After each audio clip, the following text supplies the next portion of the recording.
Les corbes de buffon, les hippodades, ces animaux craintifs au temps fort du braconnage.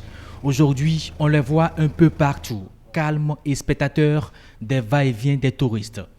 Pour les spécialistes, ce comportement de ces animaux sauvages constitue un indice d'une meilleure protection de la réserve de faune de la Pendjari. Aujourd'hui, quand vous êtes en contact avec notre faune, on sent qu'il y a la quiétude qui est revenue.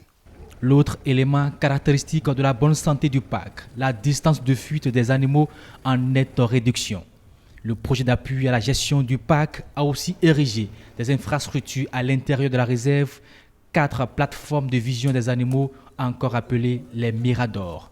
Celui de la mare Bali, celui de la mare Tiabiga, la mare Sacrée et puis la mare Nyangwali. La réhabilitation de 70 km donc des pistes qui va de l'entrée Porga jusqu'à la bretelle 24.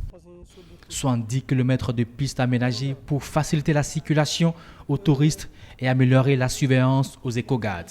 La représentante résidente de la Banque mondiale a vu les réalisations, elle apprécie. Nous sommes ici dans un beau mirador qui a été soit construit ou réhabilité par le projet.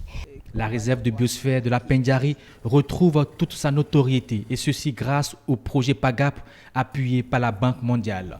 Plus au nord-est se trouve le parc W, une réserve transfrontalière dont la partie béninoise sombre dans l'abandon. Mais ses responsables veillent au grain, ils étaient de l'expédition de la Pendjari, ils ont aussi plaidé pour le même appui, mais seule la requête de l'État peut sauver la réserve.